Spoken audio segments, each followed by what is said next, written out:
Well, good afternoon if you are in Delray Beach, Florida, or New York City, or Cincinnati, Ohio, or Tulsa, Oklahoma. Good evening if you are in different places in Germany and Bern, Switzerland, and all over Europe. Good evening if you are in Africa. Good overnight if you are in Asia and Oceania. Greetings to people and South America, of course, all around the world. My audience on Fred Plotkin on Fridays on Adagio, the place where classical music happens. Adagio, as you know, is a video and audio streaming platform dedicated to supporting artists and to making classical music and opera available to fans all around the world. My guest today is a gentleman who I've met a couple of times briefly, whose work I've admired for many decades, whose work I have spoken about behind his back, but always very positively, holding it up as examples of things that I would like to see done more of in opera. It's Nick Muni. You prefer Nick to Nicholas. Nick is fine. Absolutely. Okay. And you are a stage director, an artistic director, an administrator, a coach, a former singer, a designer. You are an opera guy, basically. I'm an opera guy too. Yes. And so, I look to people like you, and I do it with great admiration. You are currently in Delray Beach, Florida. And I put this shirt on just for you. It has flamingos. I don't know if you can tell. I can. Delray Beach is very special. I like Delray Beach a lot. Would you tell me about it and also why you picked Delray Beach to live in if you live in Florida?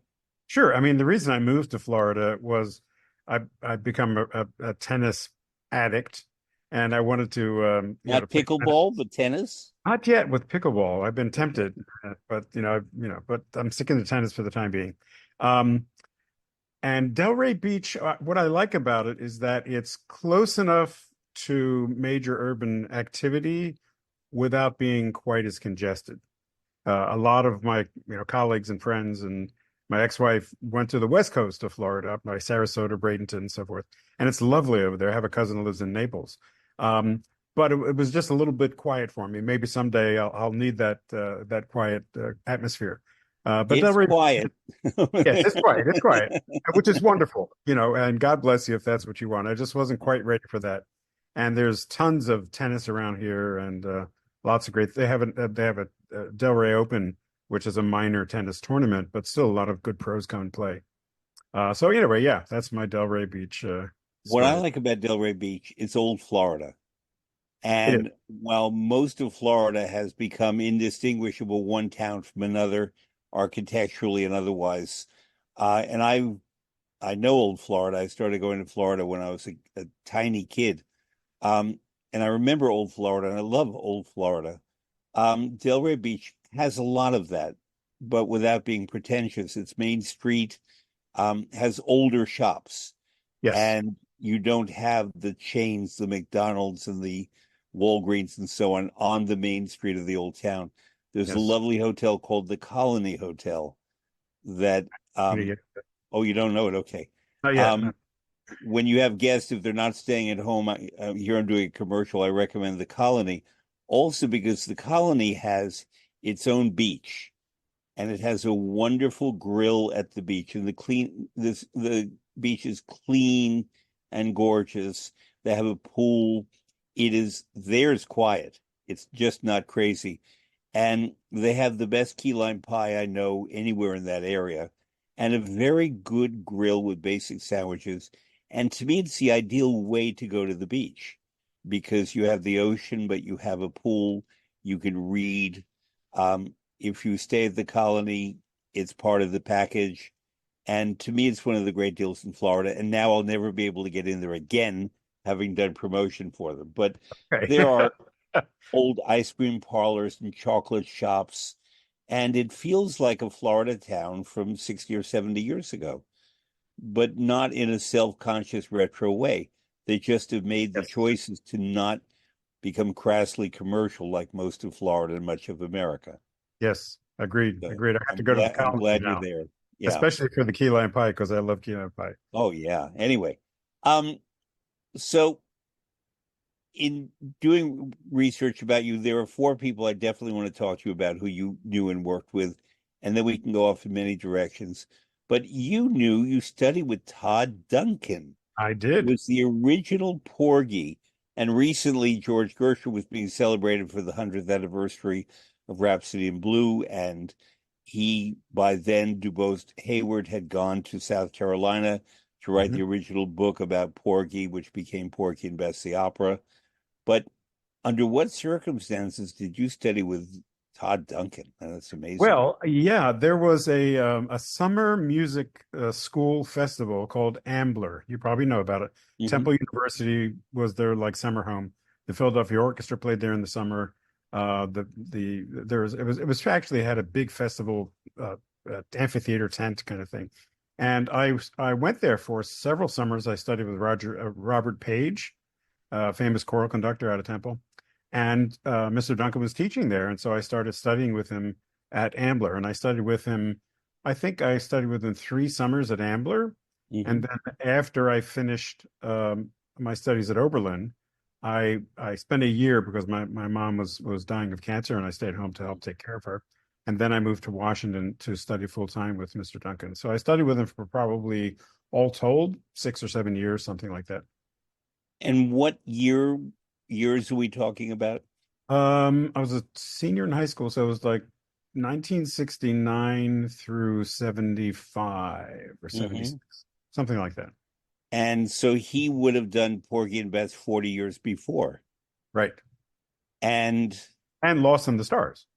He was and the Lost in original. the Stars. That's right. Wow. Right. Tell me anything you can about what you learned from and about Todd Duncan. He was an amazing character, an amazing singer, amazing human being. He um, he studied with the same man, I forget the gentleman's name, who taught Leonard Warren. So he was very close colleagues with Leonard Warren. And Leonard Warren tried to get him into the Met. He did Leonard sing. Warren being a very famous baritone who died on stage at the Met. Yeah. That's right.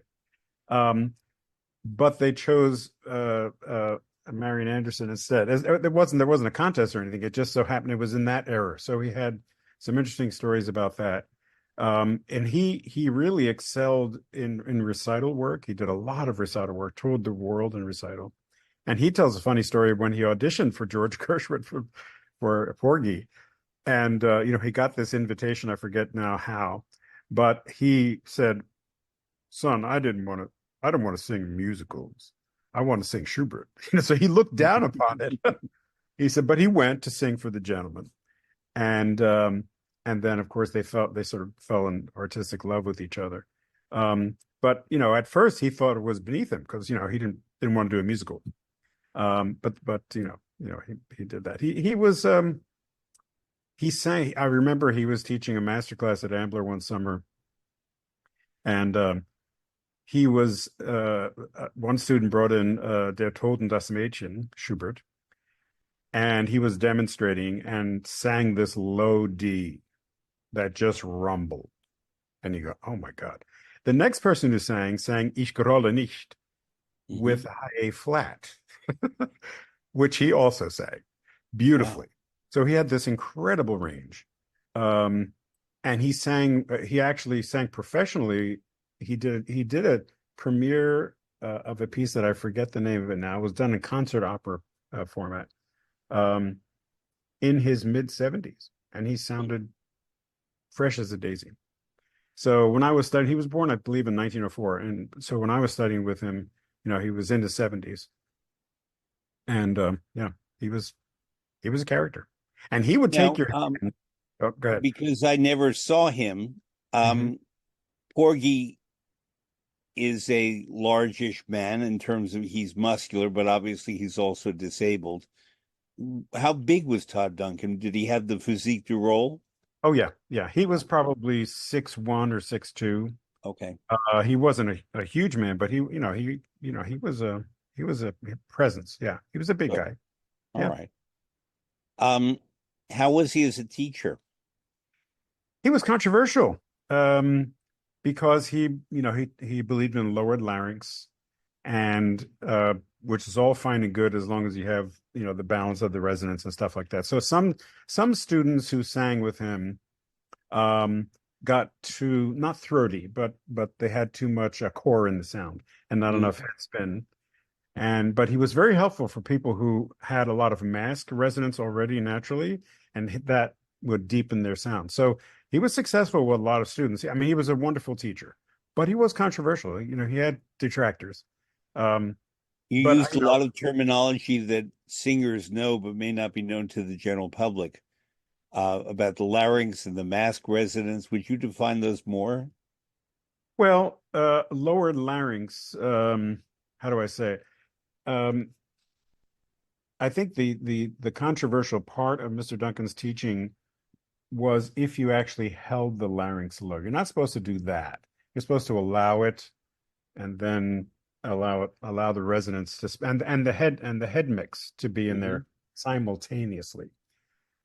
Which is what I love that, you asked me about some making some choices from Adagio's catalog. And I sent the thing about Tito Uh-huh.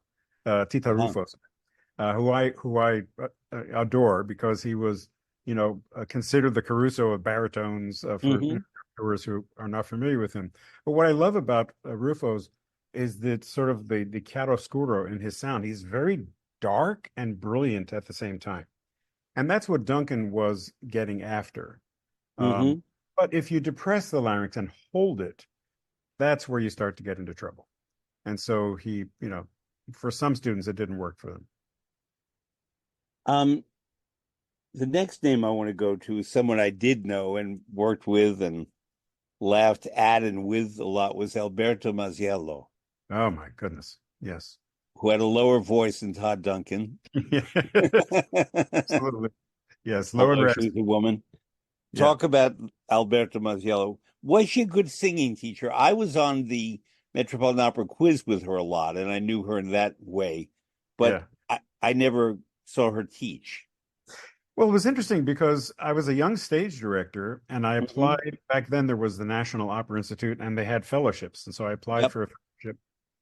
And I wanted to work with Colin Graham at the time. I met with Colin Hmm. Graham. He said, yes, let's do it. But they wouldn't give me a fellowship because Colin was a Brit. He was in Britain at the time. Right. He was working at the Met, but mainly in Britain. And they wanted to, do fellowships with Americans. So I thought, who are all the American directors that I would like to work with? Um, Hmm. I said, look, this is a crazy idea. I'd love to work with Alberto Masiello, and they thought I was nuts. And they asked me, why do you want to do that? I said, because she's an amazing resource of information about opera, and the way she links up the dramatic aspects with the musical aspects is something I'm very interested in. And they said, okay, great. So I did my fellowship with Alberto Masiello, and it consisted of going to her New York master classes and her studio. And then I had, one-on-one sessions with her. We worked on several operas, Tosca, Carmen, I forget, it was the third one. And we just basically worked through the entire opera and just discussed interpretations and, both musical and dramatic. I loved her. I adored her. She was Oh, yeah. a real character and just this font of knowledge beyond But belief. in a good way, very opinionated. Yes. Oh, yeah. Oh, yeah. As in, she will tell you, and it's almost like Moses handing down the gospel. And if you disagree, you almost think, well, I knew Caruso, or I knew Tita Ruffo, or I Yeah. knew Yeah. You couldn't argue Toscanini, with her. Oh, but and what I my loved voice is about like her, that. yeah, what I loved about her was, yes, she was very opinionated, but she always told you why. Ah, She said, this is why. And she would point to the things that are musical or something textual or something in the characterization. So, yeah, so I appreciated that. although she was known to audiences on the Met broadcasts, she is one of those figures who's a bit lost and forgotten, A little bit. and not as prominent now when younger people than we are talk about opera. I don't think any of them knew Alberto Masiello That's and fair what to say. she meant. Fair to And say, yeah. part of what I do with this program is I mean, I think people who study Gershwin and black opera singers and so on know Todd Duncan, at least by name. But Alberto Masiello really is lost, Sadly, very sadly. sadly. Yeah. So what was best about her that we can resurrect? Wow. Oh my. If I mean somehow if there's an Alberto Masiello study group, people Hmm. who study anyone who went to her classes that I know or who worked with her or coached with her, um, she left an indelible memory as she did on me. Yeah. Uh, somehow, you know, I don't know, Facebook friends group of Alberto Masiello admirers. I don't know what in her own output.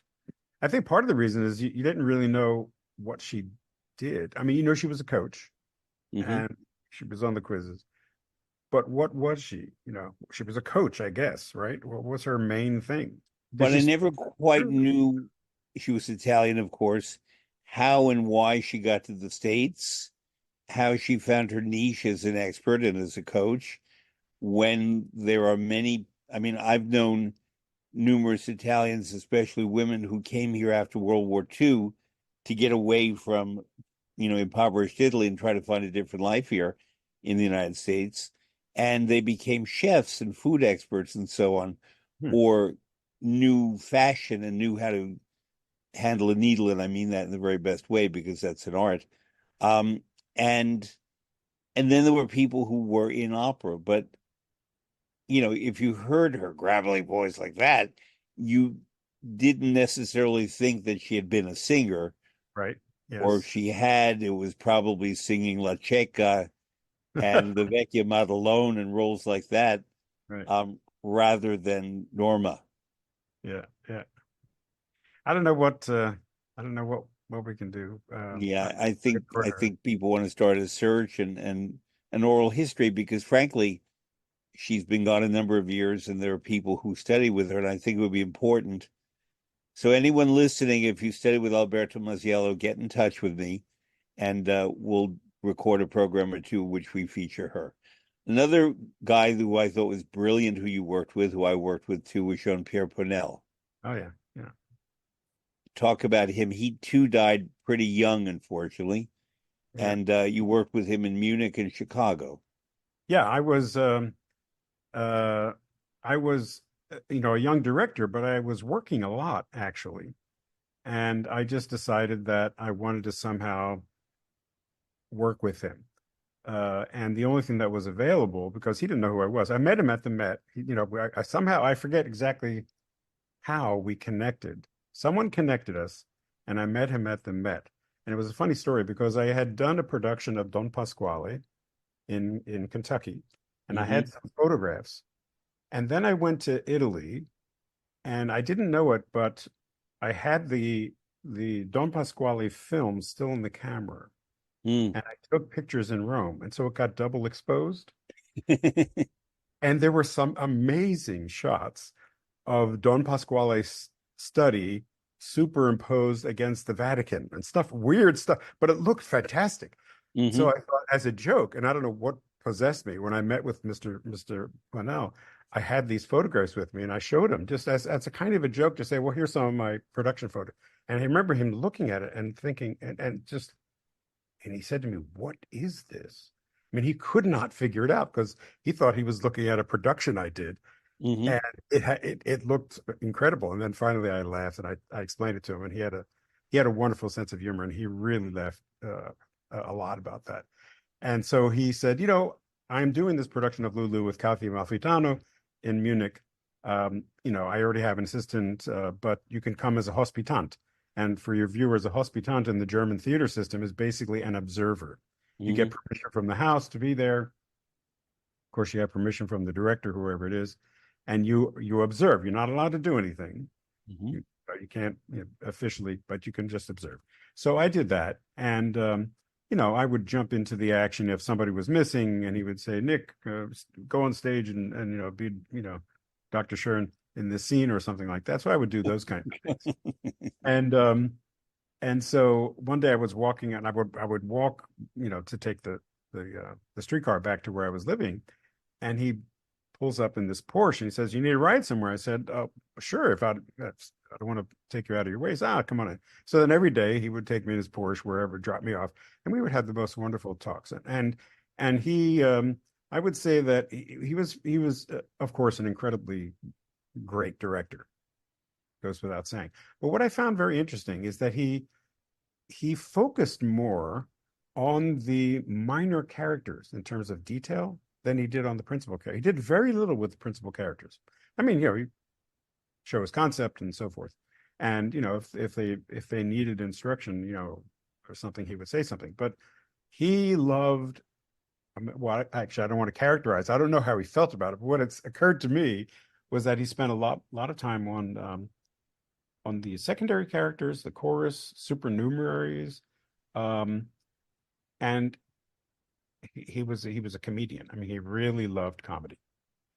So then he invited me to come to Chicago to work on the Lulu production was a new production, the one and it had the famous film, Hmm. and so we did all the filming stuff, By and the I way, was Catherine Malfitano is a very good old friend of mine and watches this program regularly. So if you want to say hello to Catherine, go right ahead. Kathy. Oh, hi.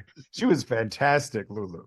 Yes. Because and then in later years, I actually worked with Catherine. I invited her twice to Cincinnati. We did a triple bill: La Voix Humaine, uh, The Seven Deadly Sins, Hmm. and Medea by Bill Bolcom, it was a Wow. concert. Yeah, it was a concert. Not was it Medea? No, Medusa. Sorry, not Medea. Medusa. Medusa. Medusa. Yeah. It was a 30-minute concert piece, and we did the world stage premiere. We staged it. And it was a tour de force, and she was fantastic and great to work with. We could talk about that later if you want. Um, but Let's anyway, talk about it now, well, sure. Well, and then we'll get back to Pinnell. sure. Um, so when I was at Cincinnati, my what's it called? My mandates from the board were to transform the company. It had been kind of old and dusty, and they wanted it to, be more contemporary feeling and stuff like that. And they wanted to broaden the repertoire and so forth. So I was there from 97 through 2004. And we were very strategic and the board was fantastic. They had a reserve cash fund, and we spent it very wisely in a very targeted ways. And there were, on the board, there were a lot of Procter and Gamble people. So they had, Yep. long range plans and the way you do it. I learned so much from them. It was fantastic. And we basically more and more introduced, different repertoire. We did a ton of company premieres, things like Turn of the Screw, Electra. We did the first production of Dead Man Walking outside of San Francisco. Hmm. Pélias et Mélisande was new for the company. We did Your Erwartung, second favorite opera. my second favorite opera. We did Robert Lepage's production from Canadian Opera Company of Erwartung and Bluebeard's Castle. Hmm. And so around it was 2003, we concocted this triple bill um, to broaden the repertoire, but also I really always wanted to work with Catherine, and so she agreed to do it. And it was a new production, and it was outrageous. It was great. Hmm. She was wonderful, wonderful to work with, wonderful Yes. collaborator, terrific. Yes. I So agree. And a anyway, she great was teacher also a now great too. Lulu. She was a Yeah. great Lulu, and he then invited me, getting back to Ponell, to Chicago. It was a revival of his production of Carmen. I said, "Great." He says, "Would that interest you?" I said, "Absolutely. I'm here to work for you." And meanwhile, I'm doing my other projects. So I mean, I'm a very active director at that time, but I just wanted to get further education, from him, and I really admired him. So I did the Carmen, and then he invited me to be an actual assistant. This is one of my big regrets. You have these regrets at certain times in your career. Hopefully, not too many. This Hmm. was one of them for me. He invited me to be a first assistant. He was doing a new production of Le Nozze di Figaro at the Met, and he said, And a "I'd really like you to come brilliant in." production. It was great. And Yeah. this was in around 1980, 5. 80. Is that right? 85? It might have been Yeah. 85. Yep. Yes, Yeah. yes, I think it was 85. Yep. And I said, "Oh my God, I was doing a production of Macbeth right smack in the middle, but with a very small company. But it was the first time I was doing Macbeth, and I didn't feel like I could just dump out on this company. and so I turned it down. Wow. Big mistake. But, you know, I love Macbeth, so I got to do this Macbeth, but I really regretted working more closely with him Yeah. um, as an assistant. He was a terrific human being. Yeah, By the love way, back to Catherine Malfitano. I was new at the Met when she made her debut as Gretel in Hansel and Gretel with Tatiana Troyanos. it. Right. And a few years later, they were Lulu and Countess Geschwitz, Oh, oh my goodness. which is quite a progression from Hansel and Gretel. Well, the Geschwitz in Munich was Brigitte Fassbender. Fassbender, It a was it was wonderful. great, and Hans Hotter was a Shigosh. Oh, It was this amazing cast, and yeah, Franz Mazzura was Dr. Sheridan. right. Not Barry McCauley. Who was the Alva? Barry McCauley was the Alva when I directed Lulu at the Canadian Opera Company subsequently, Hmm. uh, and Barry was my Alva. I forget who the Alva was. Anyway, but it was a great cast. Um, Oh, and Astrid Vinay. as What what? she was the wardrobe mistress. They had these ancient, incredible people doing these small, powerful roles. It was astounding. It was great. I met and worked with her when the Met did Mahagoni, Uh-huh. and she was Begbik. Mm. And just to meet the great Oscar Varney, you talk about the Wagnerians from the 40s and 50s and 60s, and there was, of course, Flagstad and Birgit Nielsen, but there was also Astrid Varney, Absolutely. who's right up Absolutely. there with the other two. Totally. Wow. Totally. Um, and also I saw her play Clytemnestra in Electra, which is pretty wonderful. Now, So here I the have a last, Clytemnestra story for you, though, if you want to jump go off right on ahead. We always like Clytemnestra stories. because again, going back to Cincinnati, there was a wonderful philanthropist um, who was really getting on in years. We got along very, very well, and she wanted to know what project I wanted to do, and I said, "Well, what do you want to do?" And I will do it. And she says, "Well, I was a supporter of Deborah Pulaski when Hmm. Debbie Pulaski went to CCM, and and uh, and Mrs. Nippert, who was the benefactor, she's now deceased, supported her. And I said, well, yes, I'll talk to Deborah. So I tracked her down. She didn't know who I was. And I met with her after a performance in Europe somewhere. I forget even what it was. And I said, I told her who I was and that Mrs. Nippert, oh, Mrs. Nippert, I said, she really wants you to come to Cincinnati. Is there something you'd like to do? And she said, well, there are a lot of things I'd like to do. I said, well, what about Electra? And she was still singing quite well at that time. Hmm. This is back in 2000. When did we do Electra? 2002, I believe. Anyway, and so she agreed to do that. And so now I have to put this cast around Debbie Pulaski. New production. Mrs. Nipper gave us a generous gift to do it. Hmm.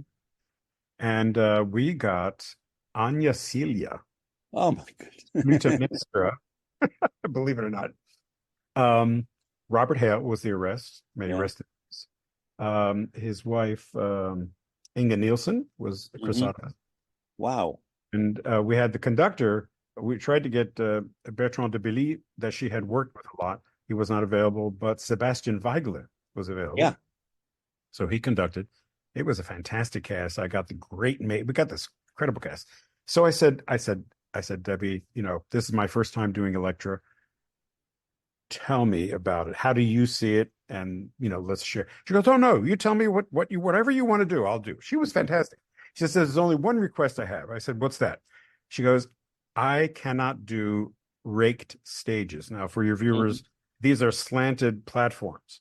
She said, my knees are just Yeah. not in great shape. And whatever you do, please, not a raked stage. And Hmm. I said, no problem. So we constructed an entire production. We had this big, like 1930s German industrial uh, building. Hmm.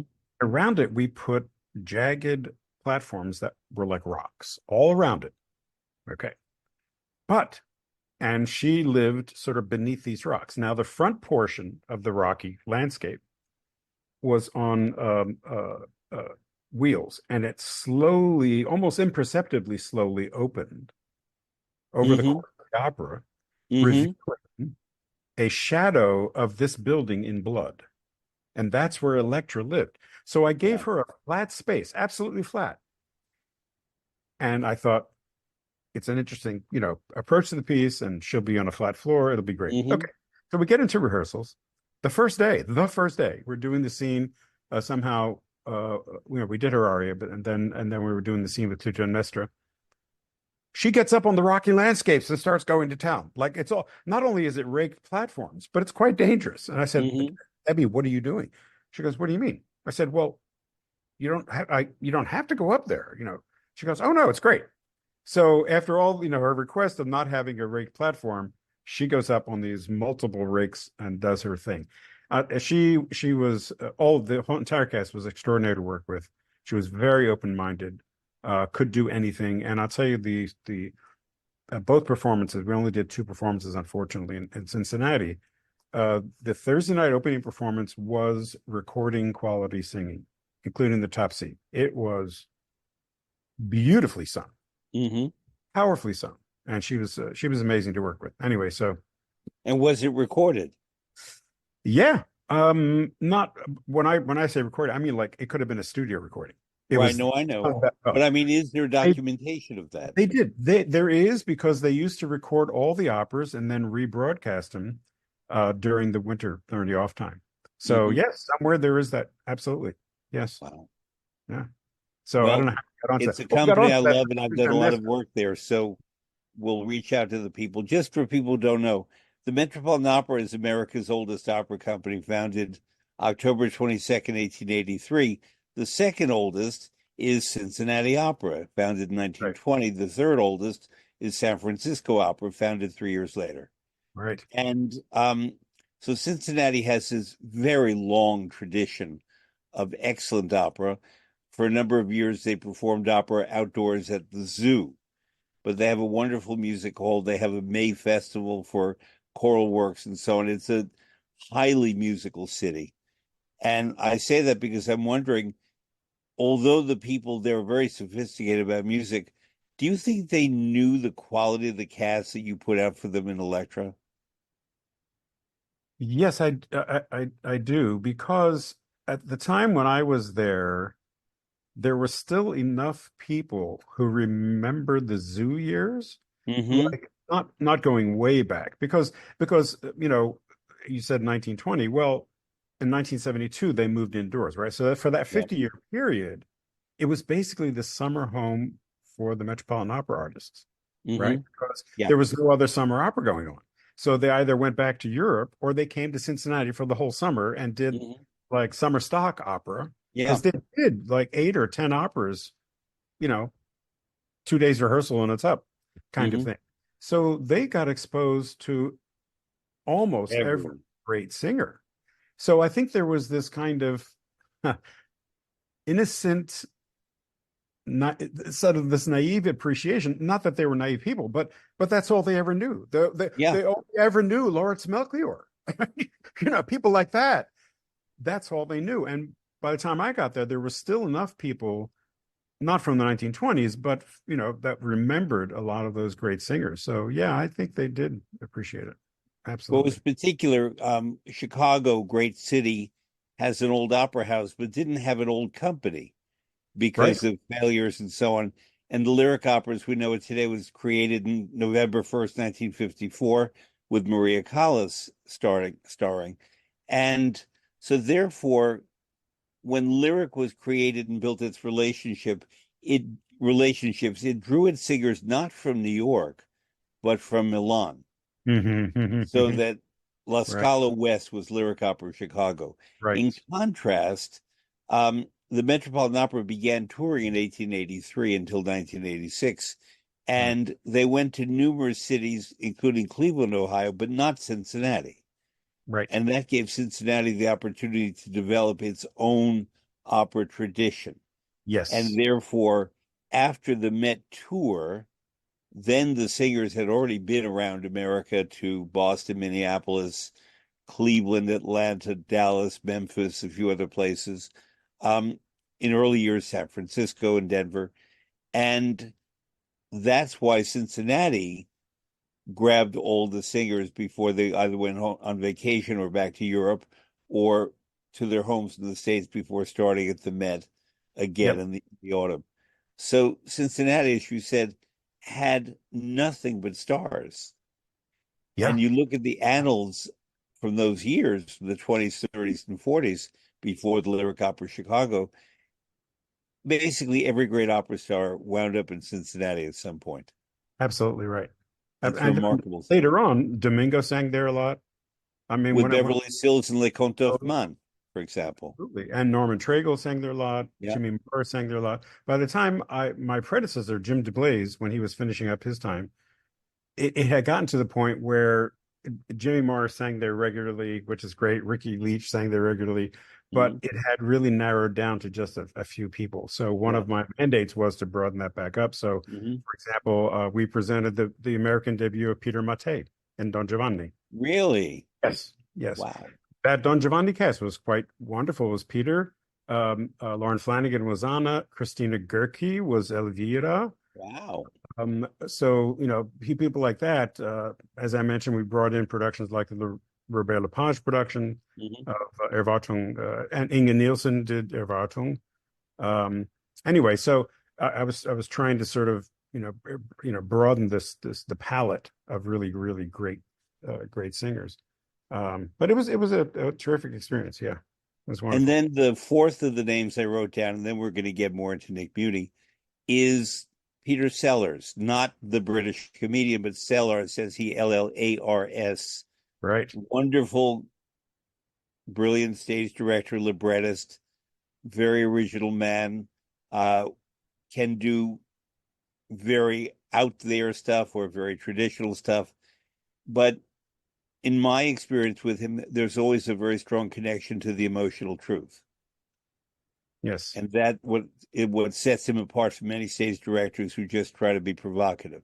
yep, With yep, him, he always gets to the core of the work, even if he said it in a diner rather than in a, a beach in Naples or whatever, right. or sets it in the South Bronx for, you know where I'm going. I do. The Ponte trilogy with Mozart, he did Don Giovanni in the South Bronx and had twin brothers, the Perry brothers, as Giovanni Leporello, so they really did look like one another. Um, and there was drug dealing and so on. Before someone named Donald Trump ran for national office, he built a hideous building on Fifth Avenue that was Right, ugly and in bad taste. And he had lots of women around. And that became the marriage of Figaro, with Figaro being a servant and Leporello, not Leporello, I'm sorry, Cherubino being a hockey player, which I right, loved. right, right. And, various women confused and outsmarting the stupid count who was the red-haired Donald guy. It worked perfectly. And they didn't have to say the Trump Tower. You Right. just Oh, it knew. was obvious. Yeah, yeah, Yeah. absolutely. And you worked with him on Così fan tutte. I did. I did. Talk about that production, which I also Well, love. I met Peter in Miami, Florida, at an Opera America conference in the early 80s. It might have been 82. They were doing Minutes Till Midnight, Robert Hmm. Ward opera. Yeah. And he gave a talk. And I was like everyone, I was bowled over. And I just walked right up to him and I said, I'm happy to meet you. I need to work with you. And so he said, sure. And a little bit of back and forth we figured out. So he was doing this production of Così before it was done at Purchase, where they filmed it. It In New was done York. up in Massachusetts somewhere at some outdoor festival. I forget the name of it. So we were actually roommates that summer. They Mm. put us in a dorm room, and we rehearsed a bunch of it in Boston at Craig Smith Church, and then we took it up to the other venue. And you know, he would literally he says, "Do you mind if I keep the light on?" I said, "No, no, I'm a heavy sleeper. Do whatever you need." And he would just read all night. He was one of these people that he really only needed 2 or 3 hours of sleep, and he was Hmm. absolutely fine. And I hate people like that because I need significantly more Yeah, I than know. that. But he's like that. But as you say, he's incredibly inspiring, incredibly inspiring, controversial to be sure, But I agree with you that in every production of his that I've seen, um, there have been these moments of stunning brilliance. And that was like that too. There would be this like in Lulu. He did this one moment in Lulu that it just where metaphor, uh, uh, textual truthfulness, musical truthfulness, metaphor, poetry all coalesced in this one Mhm. moment. Uh, and Peter, in every production, there has been at least one of those. More than that, I don't mean to diminish it, but really where it just knocked you out. Yep. Um, I would also say that I think he needed an editor. I mean, he's obviously this is early in his career, and so there were, he would ask because he knew I knew Italian, and he would, say, "Oh, give us notes." What I mean, he really tried to involve me, which I really appreciated, and so we would discuss certain things, and I didn't always understand what he was getting at, but in the end, it coalesced, and he had this very special group of singers that he worked with who knew him very well. And yeah, he was very, very inspirational. Very One inspirational. of the singers he worked with a lot, and she died young, was Lorraine Hunt, Mm-hmm. later Lorraine Hunt Lieberson, Yep. and a brilliant artist who also went to the emotional truth of everything. And I use that term emotional truth advisedly because truth is, I think, a relative thing when we talk about the arts. Mm-hmm. But emotional truth is something that you understand. Yeah. Your You and I may look at the same work of art, the same production of it, and hear the same singers and experience a different emotional truth, but it's there. Yep. And that's based on our background and our knowledge of the opera and our sensitivity to the particular music and story, libretto and costumes and everything else. Which leads me to you directed a production of an opera that I teach that production from my memory more than any production that I teach and talk about in all of my opera teaching, which is copious. You did La Traviata first in Tulsa, Oklahoma, and I want you to talk about Tulsa, Oklahoma, that then was presented at New York City Opera at Lincoln Center, which is where I saw it. Mm-hmm. Um, it was set in 1990, in other words, contemporary. And when I teach Verdi, which he's my hero, and I teach him all the time, I always say that the one Verdi opera that can easily accommodate an intelligent updating to another time frame is La Traviata. Mm-hmm. I feel that all the others lose something if you update it or post date it or move it back. Yep. Obviously, Nabucco is set in a mythical time of once upon a time. Many of the early works, La Battaglia di Legnano and Alcida and so on, Giovanna d'Arco, most people don't know the time frames, and his librettists were not the best for some of those early operas. By the time of the masterpieces, um, I think we're hard put to move Rigoletto out of 1485 in Mantua. I think that Il Trovatore, you could put it on the moon, and you still don't know what's going on, but the music is great. Um, Don Carlo has a time and a place. Mm-hmm. Otello definitely has a time and a place. Falstaff has a place. I think that Robert Carson did a wonderful updating of it from Elizabethan time, the first Elizabeth to the second Elizabeth, Mm-hmm. and the changing relationship of the aristocracy, the lower level aristocracy, like Sir John Falstaff, to the society around them that was becoming accelerated and moving away from what the aristocracy represented. But Aida, I've only seen one modern production of Aida that I really liked, and that was by Fela McDermott at English National Opera, where he made it an opera about war, which it is, rather than just an opera about love and putting aside, responsibility Yep. the other way, putting aside your love interest to take responsibility for the state. Fela made it about war, and it was magnificent the way he did it. And the music accommodated perfectly. The characters were all affected by the wars going on around them. And I just thought of something I'll mention in a moment, but I want to get to your Traviata. Talk about it as much as you would like. I think I always hold it up as the perfect opera production. Well, first of all, I'm really flattered that you would th feel that way about the production. Um, yeah, we did it in Tulsa. I had done productions of it prior to that, so I knew the opera quite well. And Uh, please talk about Tulsa, which is not any town. sure, it's not. Yeah, well, Tulsa also is an old opera company. It's been around for a Yep. while. Shockingly old. I mean, I'm not. I don't remember now when it was founded. Do you happen to remember when? Was it in the 40s, I think in 1947? the 40s. Yeah. But Uh, remember, Tulsa, I'll chime in a bit, mhm. is politically mostly very conservative. Oklahoma is a Yes. very conservative state, although it has produced liberals. Um, but James Garner and Tony Randall are from Tulsa, and both of them came out to be very progressive and pro civil rights and gay rights and so on.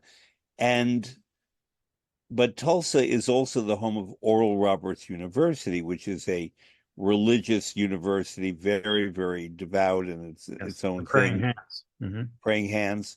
Um, and also, it is I should remember the name of the neighborhood, and perhaps you know, it had what was known as Black Wall Street, Yeah. one of the most thriving, economically and culturally developed Black communities in all the United States Good. that was just savaged in a race riot Yeah. about 100 years ago.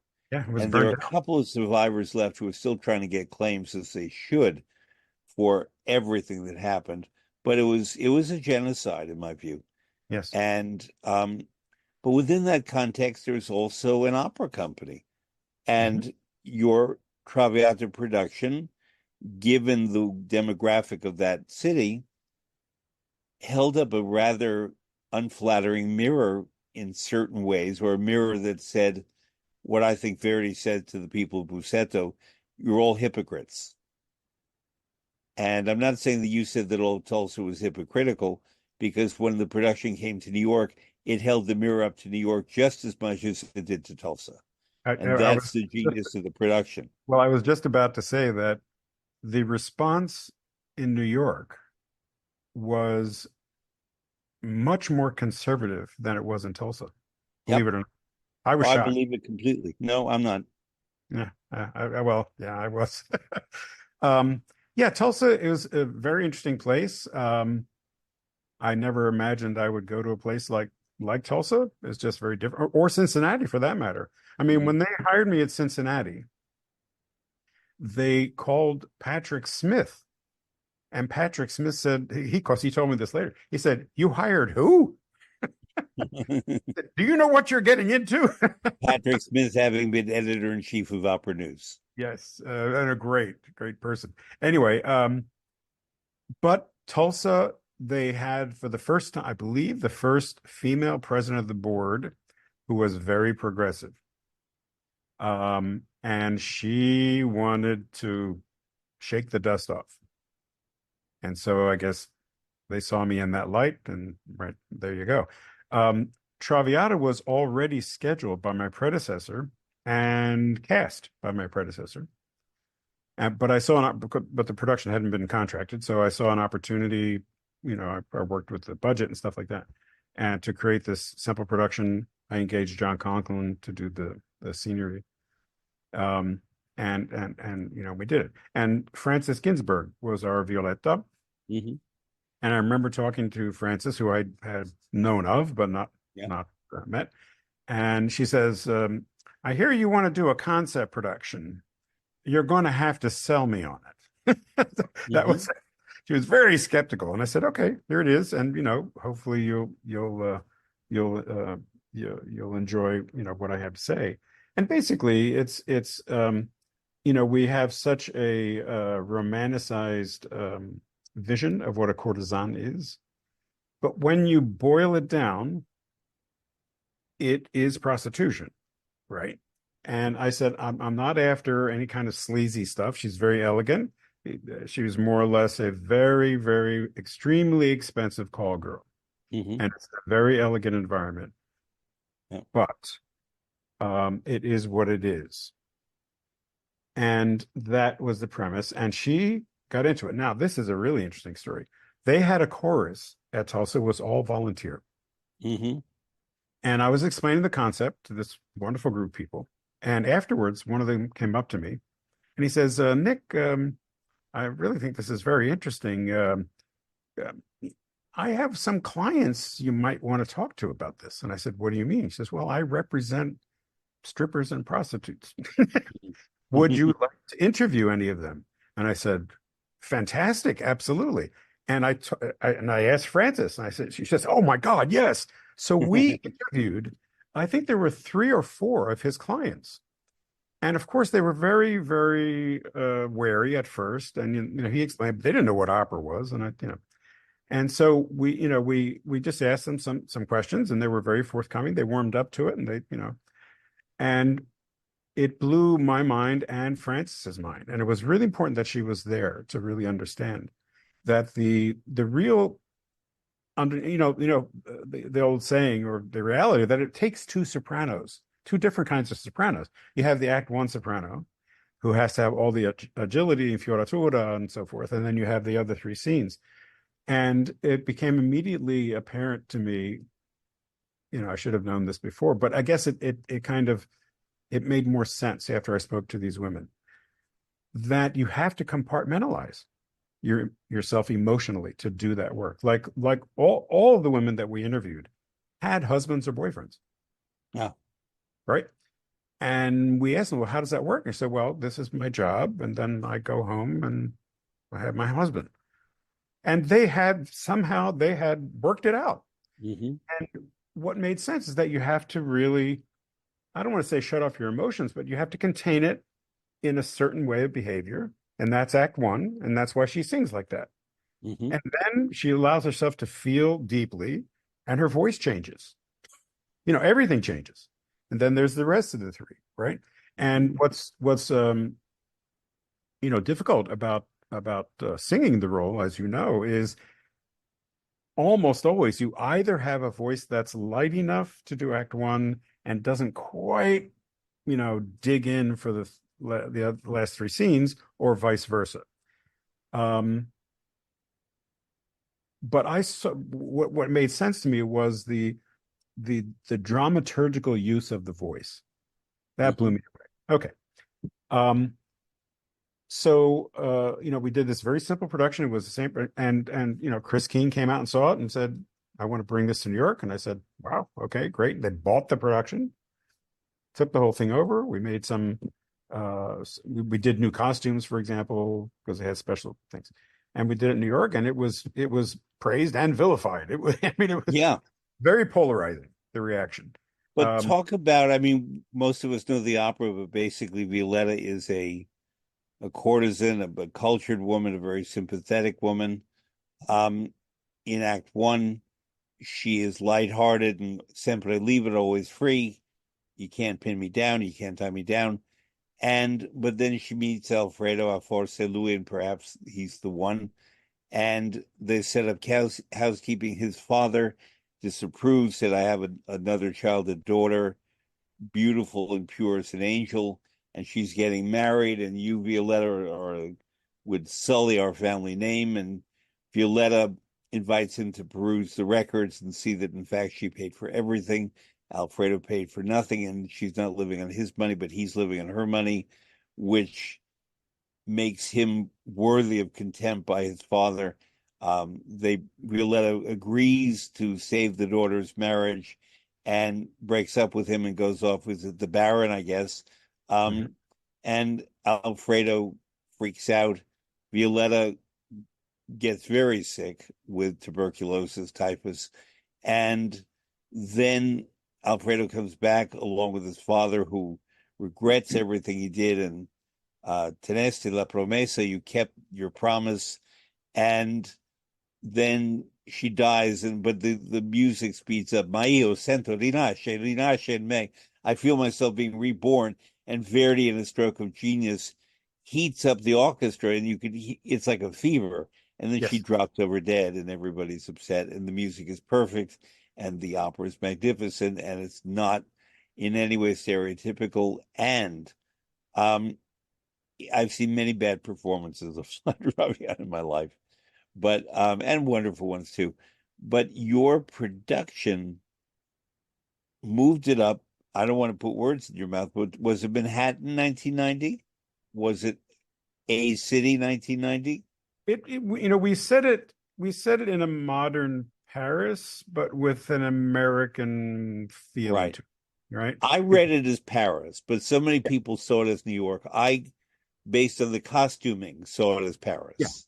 yeah, yeah. That's what Well, made it me think was Paris a and not New York. it was just a simple gray raked stage with gray Yeah. curtains. So it had a kind of minimalistic, chic European vibe to it, but it also had it's like it's international. You know what I mean? Yeah. It's like And really Act Two, wealthy. Scene One, which is Flora's party, Verdi and his librettist Piave invited kinkiness, but kinkiness in a Parisian 1830 through 1850 sense is different from Paris 1990. And yet, what I loved in your production, among many things, was you didn't go over the top with it. That it was suitably, I'm speaking from what I've heard, suitably kinky for 1990, um, which was the period when HIV/AIDS was even more menacing than now. It's still menacing, it's still with us, but at that time it was a death sentence for Well, it most became people. known as the AIDS Traviata, in fact. Right. Did you intend it as AIDS or just that she was Not ill? really. No, not really. I mean, it became the AIDS, known as the AIDS Traviata, I believe, mainly because of the final scene. We set it in a hospital ward, Yeah. right? Because what I found, John and I talked a lot about this, is like it's, it's the irony of the hospitals are places where they care for people, but they cannot get emotionally involved Mm-hmm. simultaneously. And that is the story of her life. It's like either either she compartmentalizes and has a happy life in that compartment, and then she falls in love and it gets messy and she feels, right? So the final scene took place and we wanted an environment that was not gratuitously cold, but cold by necessity, emotionally cold. It had Yeah. to be, right? And so there was a row of beds and she was in an IV tube and it was like really just like that's what it would be like. So we wanted this sort of brutal reality, which gets it doesn't really work when she dies at home. I mean, it's too No. comfortable. You know what I mean? So that was the inspiration for that. Um, but the other thing that was controversial, that some people found controversial, was in the second scene when the father comes. And I believe this, no matter what period you set it in, he has a preconception of her. Mm-hmm. And in his mind, she's an absolute gold digger. Right. So in our production, he comes with a suitcase, a briefcase filled with cash. Mm-hmm. His intention is to buy her off. Yeah. And then he gets to know her, and then he has a problem because he sees what she is, just a portion of what she's really like, and it defies his expectations, and he doesn't know what to do. He's stuck, Mm-hmm. right? And there's also a moment, and when I talked to the Germans, I said, look, this guy, he's coming in, loaded to bear.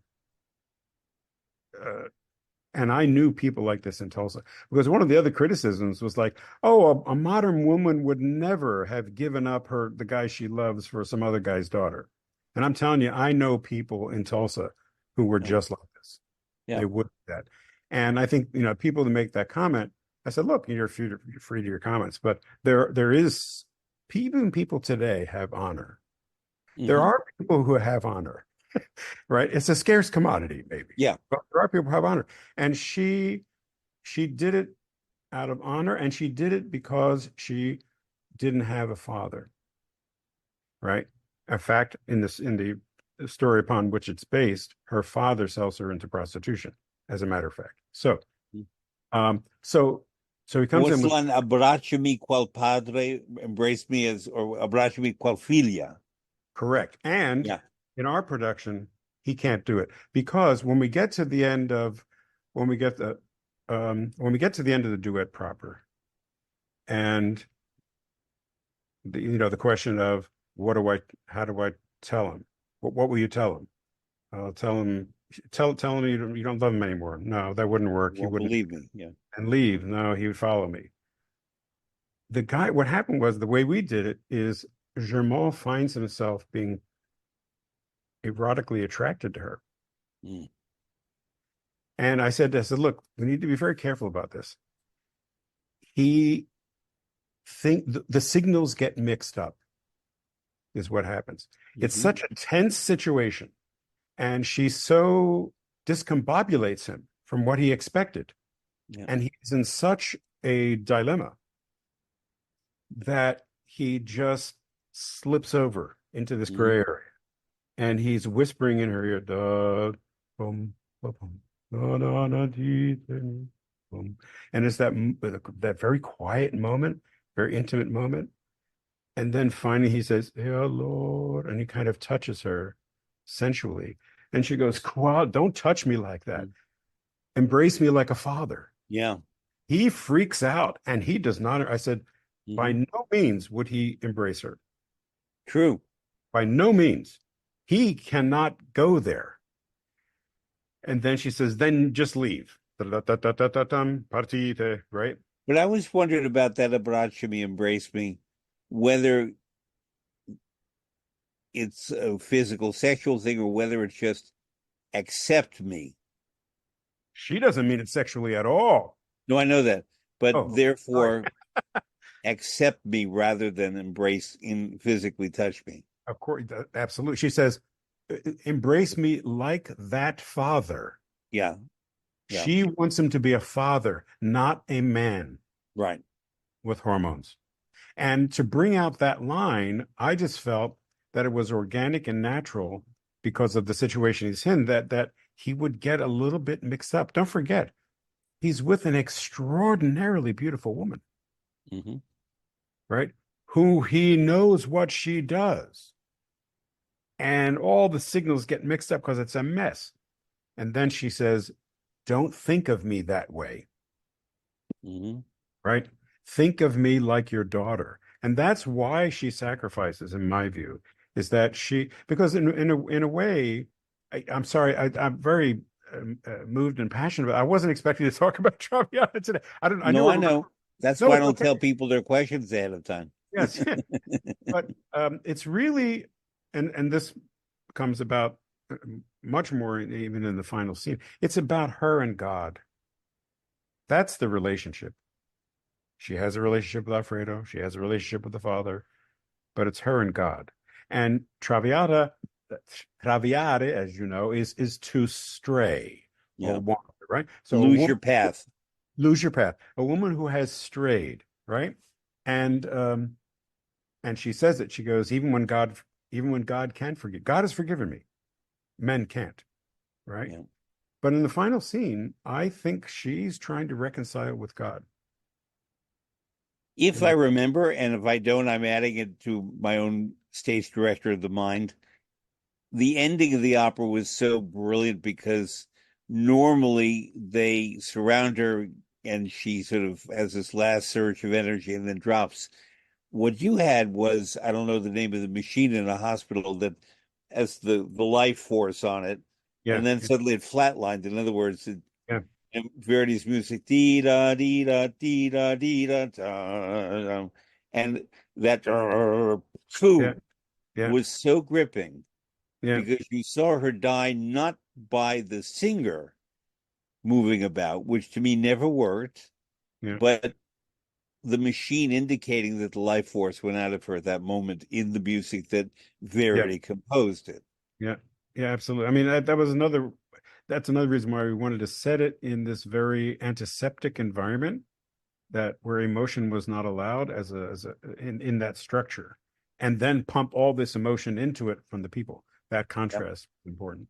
Anyway, I enjoyed very much, and I did another modern day production in Hong Kong in 2017, where we developed similar ideas, a very different venue and all that.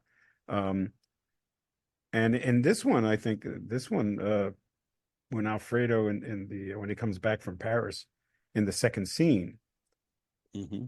he he proposes to her. He has a ring that he's going to give her, and this is after the father scene, and that was a development. So things developed, and then there was the famous or infamous moment in the florist party where Alfredo pulls a gun on her.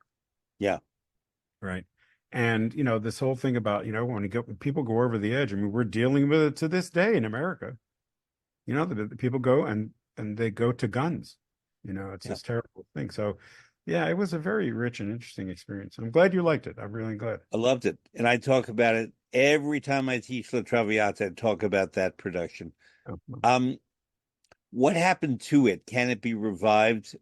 Do we know where the scenery and the costumes are? And would it work in 2024 as it did in 1992? Oh, absolutely. I I think so absolutely too. think so. I mean, I would want to rethink it, of course, but I can't imagine it couldn't work. I think there's a universality about it. Um, the problem, the challenge, I think, of doing it in period is what Verdi was dealing with, right? Because as you know, the original performances were set in 1853, Yeah, uh, and then subsequently it had to be set in the 18th century. They had to move it back because it was too close. So I think yeah, that's what period productions, they just soften it too much.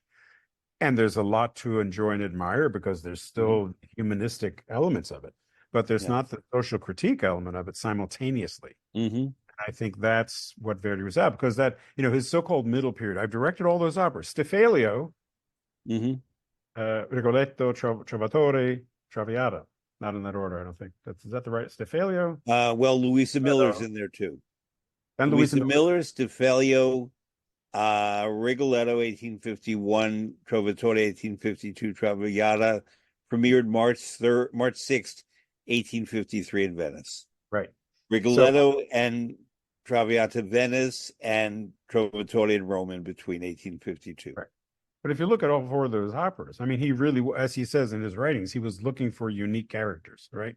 Mm. So, Stephalio, you have a Protestant minister who's your central character, who, that's shocking enough on Italian stages.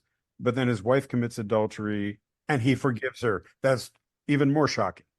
Yeah. Rigoletto, you have a deformed anti-hero as your central character. Um, Traviata, you have a courtesan. There had been courtesans in other operas, but they were always secondary roles. Now it's featured. And Trovatore. So what was so right? So I did this production of Trovatore in Seattle, and there is the reputation that the plot is like nonsense. The music's great, the plot is nonsense. And what I beg to differ. It's only the plot is the problems with the central challenge, I think, with Trovatore, besides hiring, singers who can sing it, which is true what they say, you need the four greatest singers, is if you if you direct it in a logical narrative manner, it won't work. Hmm. It has nothing to do with logic. It has to do with emotional logic. You're talking Yeah. about emotional truth. So our production was all about obsession. In Seattle, the premise of the production was what would happen if these 50 people, chorus plus the principals, were trapped in a loop of violence, a loop of Hmm. obsession, a loop, right? They're all trapped. So we set it in one big room. John Conklin also designed that. And it was these massive walls that were covered, get this, in black garbage, plastic garbage, but it looked like carved anthracite. It was Hmm. brilliant. Yep. It looked like it cost $1 million. Um, and it was just a room with a red floor, and it had a fire that came out, and it had Hmm. all kinds of ruins. So it was very Jungian. It was very Freudian almost. And everybody started out on stage exhausted. 50 people, just like zombies. And then the fire starts, and then we start the loop over again. And they go through the story. So to me, it was like, what would happen if everybody knew everything from the beginning? In other words, take out all the stuff about the brothers don't know each other. They know each other. They just refuse to acknowledge their brothers because they hate each other. Yep. But they know they're brothers. She knows she killed the wrong baby. Manrico knows he's not her real son, but he doesn't know who he is. So he knows who he is, but he doesn't know who he is. Hmm. And that was the premise. And when you look at it through that lens and you take away all that logic stuff, it's no longer silly. it makes its own kind of sense. And I think I have no idea what his intention was, but I think he was tapping into something that was Freudian in that piece that was very forward looking, even Hmm. though it seems like that opera went backwards. That's the note about Trovatore. Right. You have Stifilio, Rigoletto, Traviata, and then what happened to Trovatore? He goes backwards musically, he goes backwards in the plot. You don't understand it, but you need great singers. But I don't agree with that. I teach it for many years Italian opera at NYU, New York University. And in recent years, it's been streamed and recorded. But early on, I had Dolores Zajic, who's a wonderful Azucena. I did that production And with. she told the story and it made sense. Mhm. It was about post-traumatic stress syndrome, PTSD, Yes. but also it was told from the point of view of Azucena, and that the two boys and Leonora and Inez, whatever her name is that Inez in that opera? I Inez think is, well, the servant of Leonora. the That's the. mezzo, yeah. Yeah, yeah, yeah, yeah. As Beverly Sills would say, the mezzo who cleans for the soprano. Right. but um, but from Dolores Zajic's point of view, the whole thing was about a vision that Suchena had and a Sure. nightmare. And Yeah. when told that way, she said the mistake of the opera is it should be called Azucena and Uh, not, didn't he originally want to call it Azucena? yeah, No, yeah. yeah, But also, yeah. Delora felt that he Verdi screwed up and he should have kept with Azucena. Yeah, yeah. I see the point, but I I mean, the, know women mezzos who sing Amneris who said Verdi really should have called Aida Amneris. And no, Miss Price, when I spoke to Lindsay Price about that, she said, if he should have, he would have. amazing. I did this production I just described to you. I did with Delora in Uh-huh. in Houston. See, it was a co-production with Houston and Seattle. We did it in Seattle first, and then we went to Houston. And Delora, of course, she's like the best in the world. Yeah. This was in 1991 or something. And then we did that same production in Tulsa. Hmm. We did Le Trouvère, the American Yeah. premiere. Now that is recorded by Public Radio Broadcasting. They did an actual recording of it. Um, Delora was great. I explained the concept. She says, I don't agree with it. I Mhm. don't really like it, but I'll do it. She was a real pro. I did Yeah. Aida with her and I did Trovatore with her, and I enjoyed both experiences very much. Hmm. But the two most important characters dramaturgically, in a way, are Azucena's mother and De Luna's father, right? Hmm. The two dead, these two ghosts, these Right. that exacted promises. We always remember her, the promise her mother, mi vendica. But Hmm. don't forget, the father, Conte di Luna, made his son promise to find his brother on his deathbed. That's another So promise. much backstory in that opera that you want to read, the story before the curtain rises, or Yes. just have someone come out and tell the story, Yeah. like in Pagliacci, where Yeah. he says, he tells the story of what's about to happen. That Verdi could have done that. Now, the thing is, it's not my favorite Verdi opera, but I love him, is that it's the only Verdi opera that he did without a commission.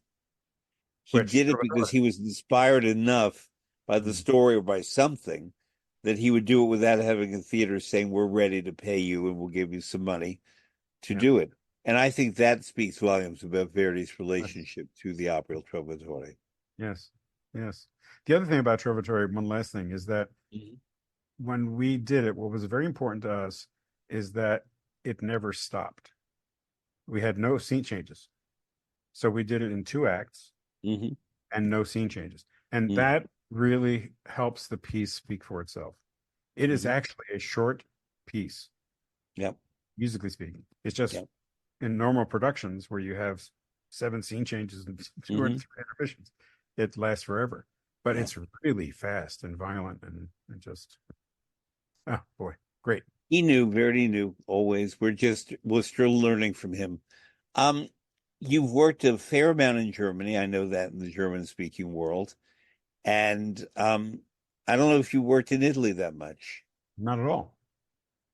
Nothing in Italy. Italy's And kind of a you, closed shop. but you speak Italian. Are A you of bit. Italian I'm more background? Yes, Italian background, Sicilian. Yeah, my Okay. dad and mom both came. My dad was born in Sicily. My Mhm. mother's parents were born in Sicily. Where in Sicily was he born? Uh, in Saponara, which is near Messina. Yeah, Yeah, great food there. Have you been? I've been only to Palermo for 2 days, Ah, the production of Tosca. I have to go back Messina, and visit Messina my roots. is a wonderful town. Yeah. The whole island, I love it all, but Messina is very special. And there's wonderful food in that part of the island. Um, your favorite opera, you told me, is Yenova. Mhm. Tell me why, by Leos Janáček. Yeah. Wow.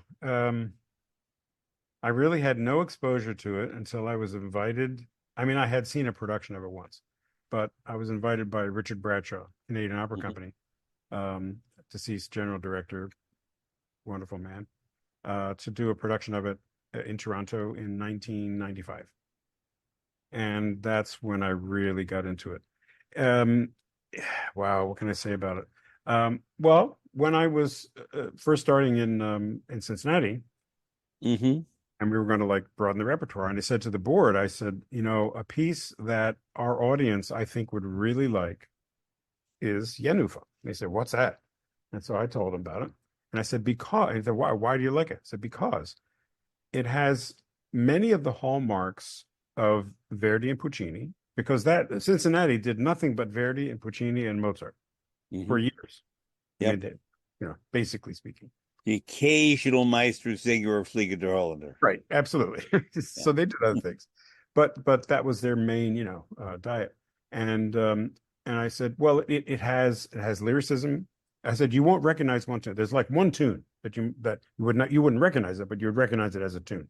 Otherwise, it's lush, it's dramatically punchy, it's a great piece, and that's one of the many things I like about it is it's Hmm. just there's no if I could say there's no bull crap in it.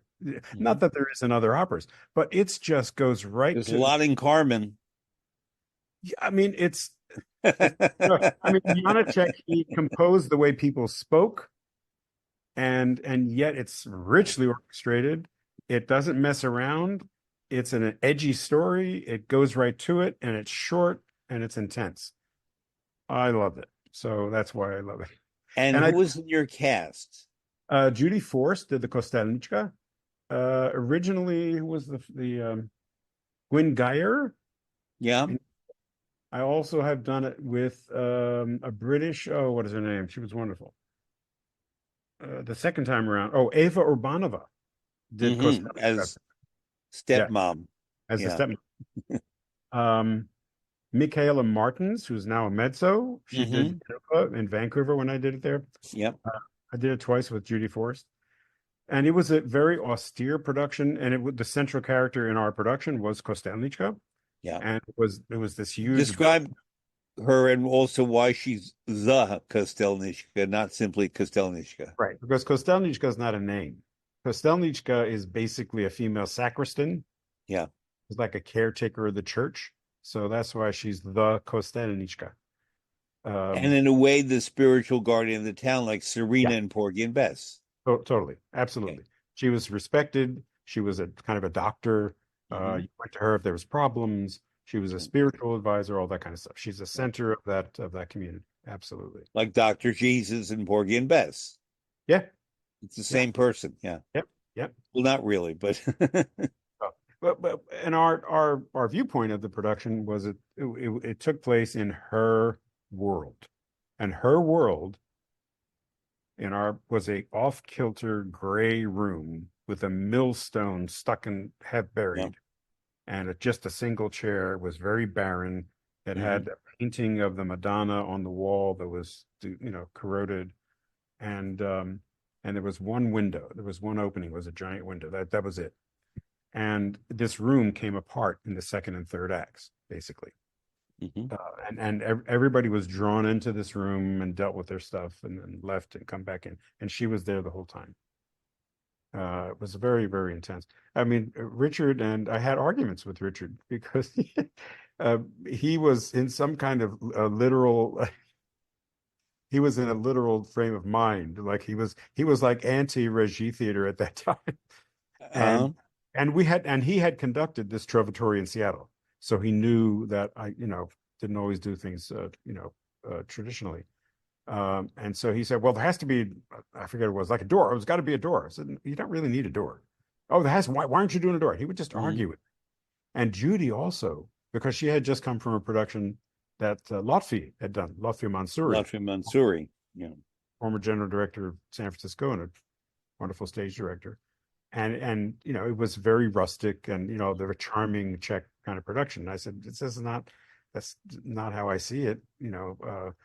So she was professional. We went for it, and they gave me such grief.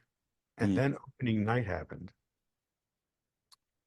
And you know what it's like. You're a stage director. You sometimes as an artist, you study, you think, you believe in something, but you're not sure it's going to work. Hmm.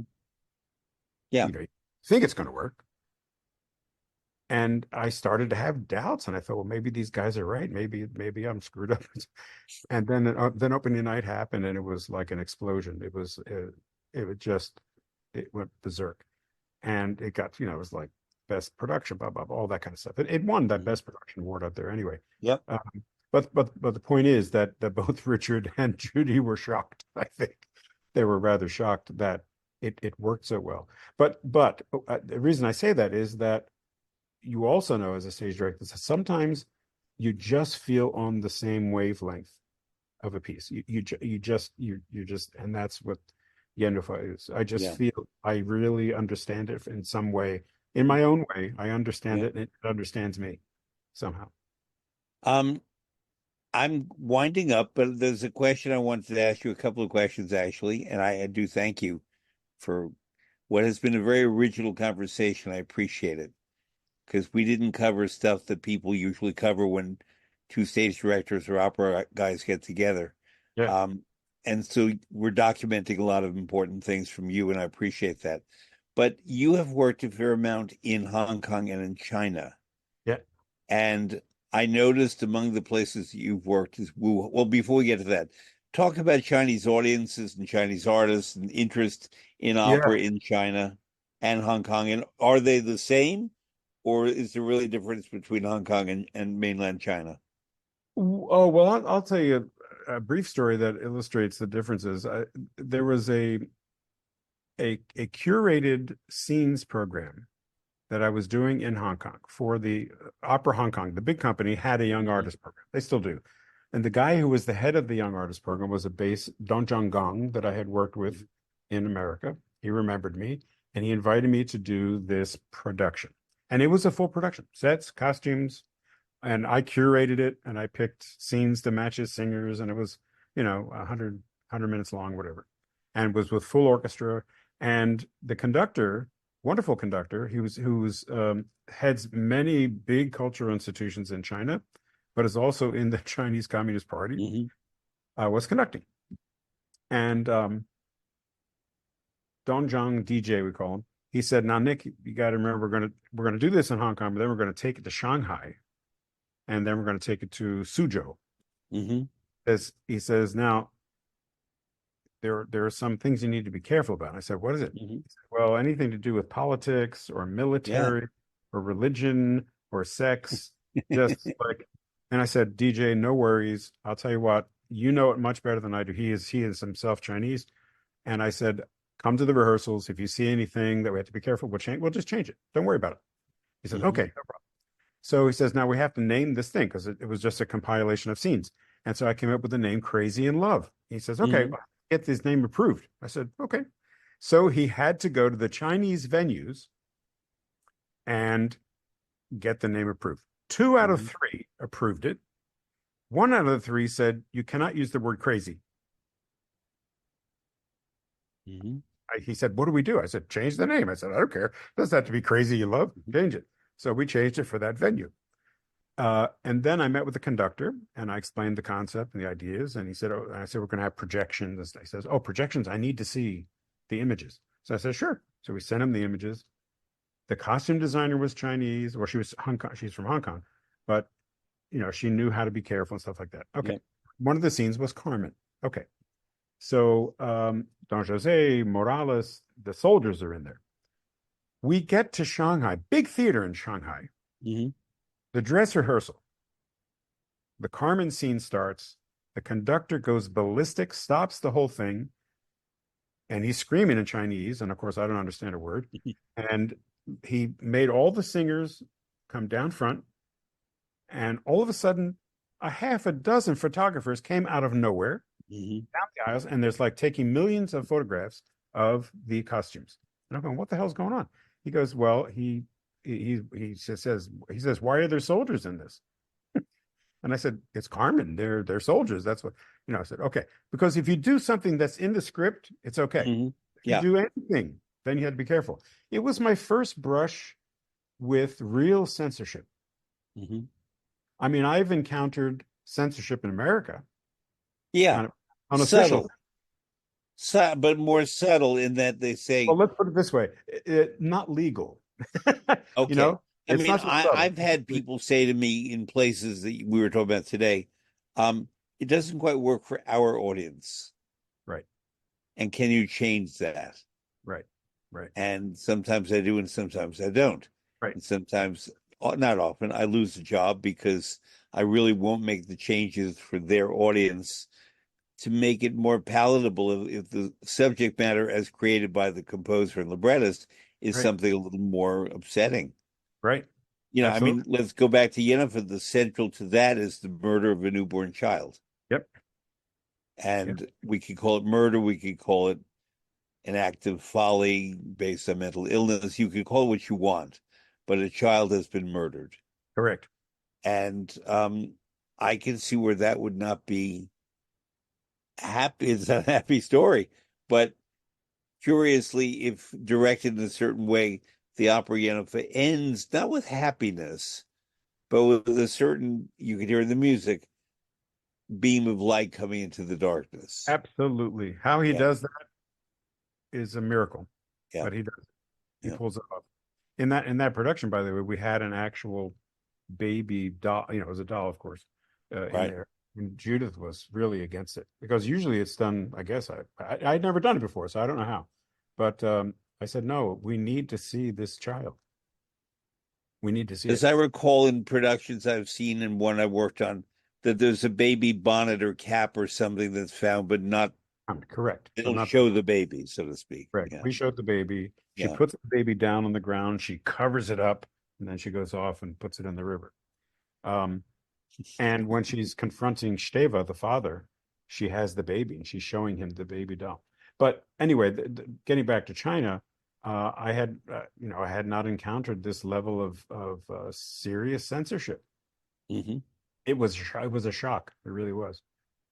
Now, I didn't see the exact dates. It's relatively recently that you were in China and Hong Kong, but you went to Wuhan Like right before COVID, it was right crazy. before COVID. Yeah. So, final question with a punchline. What is the perfect opera to produce in Wuhan? Well, when I was in Wuhan, I did master classes, so I didn't do an opera in Wuhan. But Uh, if you could, I know what I would do. What opera would you do in Wuhan? oh my God, what a question! Wow, I don't know that. Wow, I have to think about that one. Mine Wow, is Deflator Mouse. they would love it. They would love it. They're quite. It's like it's a new frontier in Asia. I mean, Yeah, that sounds a little bit patronizing. I don't mean it that way. In a way, it's very positive it's a because wonderful place for growth for opera. yes, it is. Yes, it is. That's what a new frontier. Yeah, in that But for sense, listeners, Deflator Mouse, I know I'll catch hell for this. That is German. It means the bat. right? Oh God, And right, it's not for the comedy that I would produce it there. right, It's because, right. allegedly Sure, sure. the COVID virus, the coronavirus, was And these wet markets, generated in a bat cave and then right? in a wet market. Yeah. But yeah, but I've only been to China once, had a wonderful working experience there. It was really wonderful. But what struck me about the Chinese that I didn't expect was that they had a wonderful sense of humor. They love to laugh, and they laugh in a rollicking, knee-slapping way that the Yeah. Japanese don't. Yes. Yes. Yes. And I've I worked love at the Japanese, but they're just a little more formal. yes. But Yes. the Chinese just love a good laugh, Yeah. Very and earthy that's people. very becoming. Yeah. Absolutely. Absolutely. But I've I don't enjoyed know if my time they over want to there. see the Fred Plotkin deflator mouse in Wuhan. That's great. Japan was also great. What a work at. Well, the other thing in China is, yeah. Okay, so we're doing this production in Shanghai, right? And we have 2 days in the theater. I said, what? I said, what do you mean? I said, well, we're moving in at 8 a.m. and the next night we open. I said, oh my God. So I thought, all right, great. At 8 a.m., ding dong, an army of people come from Hmm. nowhere. Yeah, And the set was completely assembled by 12 o'clock. The yep, set was up, the lights are focused, everything was ready to go. It was extraordinary. yep, This is this is the culture that built a hospital for 5,000 people in 10 days. right. I mean, it's unbelievable what they can do. It's an But extraordinary. also, and I didn't really plan to go there. Um, I'm the author of books that people know. One of them is Opera 101, which is the text in America to learn opera, and elsewhere Classical Music 101. In America, 101 means the first course at university, such as Italian 101 or Chemistry 101. Right. This would be Opera 101 and Classical Music 101. The Chinese bought the rights to translate Classical Music 101, and I have my Chinese version in the other room. And they somehow have not quite gotten with the program about royalties. Ha ha ha. And because when I meet Chinese musicians, they say, "Oh, we all know your book. We all read your book. It's in all the conservatories." Wow. And if my book is in Chinese in all the conservatories, they owe me a little money. First of all, it's an honor that they Yeah, do of that. course it But is. second of all, you should be paid for it for sure. I know, but I mean, it's lovely. I met a Chinese young soprano recently, and she said, "Well, I read your opera book in English, but we all read your classical music book in China." Fantastic. Thanks a lot. Well, I'm speaking of books. I mentioned this in an email. I don't know if we're on it, but I'm writing a book on it's called Acting in Opera, a Yeah. contemporary guide for the inquisitive young artist. And it's at a phase where I need an editor. And Hmm. so maybe offline we can talk about that a little bit. Okay.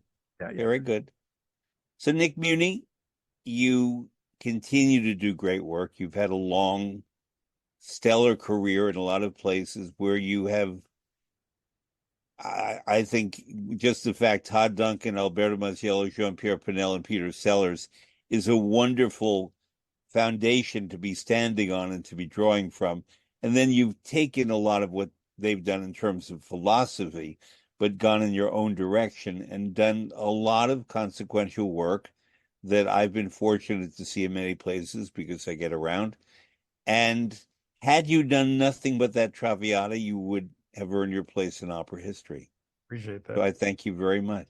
And you did a You lot more than that Traviata. well, we never talked about Sarah Caldwell. Maybe we can do it at Oh another time. boy. Well, a lot of people I've had on talk about Sarah Caldwell. Sure, sure, sure. So, I worked with her a lot. I worked with her quite a bit, actually, as all an right, tell actor. me one Sarah Caldwell story. Well, I was this, I don't know, you may have seen it. It was a Barbiere with Sills, Donald Graham, Alan Titus I did at see that. New York City Opera. Of I course played I saw that. Ambrogio. Yeah. I was Ambrogio. And I missed my college graduation from Oberlin because Sarah called me up, or, one of her people called me, and she had worked with me at Ambler, that summer festival. Hmm. And she took a shine to me. I was like 17, and she invited me out there to do Ambrogio.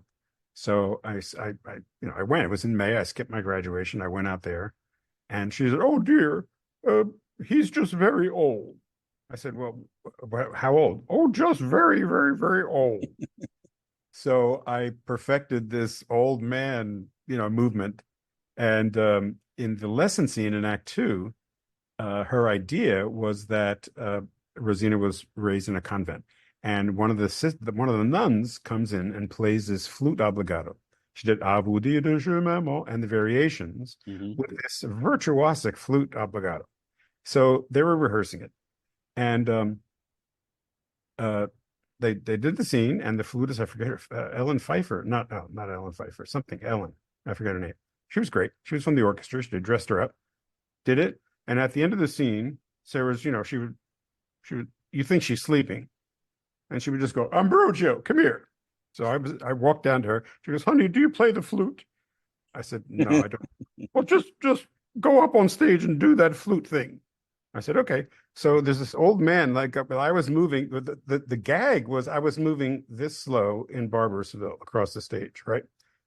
And so I was pantomiming it, and I was there rehearsal every day. And so the flautist, I said, can you please just give me some fingering tips? And so I like did this perfect pantomime. And when the scene came, you see this old guy who's falling asleep and walking 1 mile an hour suddenly do this virtual. The audience thought I was playing it. Hmm. It went bananas, and then gestured to the flautist in the orchestra, and then they went twice as crazy. Well, they took that production from Boston and brought it to City Opera, and they took it on tour. I did it in L.A., Washington, Hmm. different places like that. But that's one of my Sarah. But I have to say this one story. So she would call me up to do these character parts. And so one day I'm living in New York, get a call. It's from Lisi Oliver, one of her assistants. She says, Nick, Sarah has a job for you. I said, great. What is it? She goes, well, we're doing Ruslan und Ludmila. And do you by chance play the violin? And I said, no, I don't play the violin. Well, she just come on up. I said, okay, when do you want me up there? Well, there's a 12 o'clock shuttle. Can you be on that? This is 9 in the morning. So I get on the 11 o'clock shuttle To Boston. to Boston, get to Boston, go right to the theater. It's an orchestra, full orchestra dress rehearsal. And there's a Russian soprano, did not know her name. She's on stage, and there's an aria. I didn't know the piece at all, but there's a very poignant soprano aria with a violin obligato, right? That's just very, very tender. And so Sarah goes, oh, hey, Nick, just go on stage. Do you play the violin? No, I don't. Just go on stage. So I walk on stage in my street clothes, full costume. The lady's looking at me like, who is this guy? And I'm like, hi, how are you? And I had a violin, and she has no idea what's going on. We do the aria, and I'm just underplaying it as much as I possibly can. And at the end of the aria, the whole orchestra stops. There's a pause. Sarah goes, come here, honey. So I come down the steps. She goes, I made a mistake. Go home. So that's, Well, many the thing stories like was, Sarah Caldwell, who was a conductor, one of the first women to really conduct and head opera companies. I mean, it goes back to Mary Garden, opera singer, heading opera companies. But Sarah, unlike Beverly Sills, who was a master fundraiser, who famously, if you had breakfast with Beverly Sills, it was a very expensive breakfast because she raised money for City Opera, for Lincoln Center, or the Met. And but Sarah Caldwell was sort of a sloppy fundraiser. She was a large that. woman. She wore large, comfortable dresses and practical shoes. And she would lumber through the lobby walking the way your Ambrosio did. Yeah. And I remember once I was doing something at the New York State Theater, as it was then known, where City Opera appeared. And I saw her walking and I nodded to her and she nodded to me. She had these half glasses. And then she sort of crumbled to the ground, and I thought she had a heart attack. And she said, let me sleep. Let me sleep. And she would nap wherever she could find the place. And there was a soft carpet, and I let her sleep. And then I was supposed to bring around, I remember from Germany, dignitaries from Germany to explain how we worked and the funding of the city opera and all that. And there was this large woman sprawled out on the floor with her mouth open asleep with dollar bills coming out of her pocket, her deep pockets of this dress, because she had done some fundraising and stuffed some money into the pockets. Yes. And the Germans very politely said, is she all right? Yes, she is. Who is this? It's Sarah Caldwell. And she heads the, Boston Opera Boston, and she conducts here at City Opera and works a lot with Beverly Sills. And one of the Germans from Bavaria said to me, and that is her fundraising? Yeah. She was a character. She was a character. Anyway, I don't want to push it over time, but Sarah called about That's something. okay. We'll Nick talk about Muni, thank you so very much. I'll see you soon, and if I think of an editor, I'll be in touch with you. it. And So thank you. take Thank you, care. Rick. Okay, take Thank care. you. Bye-bye. Bye bye.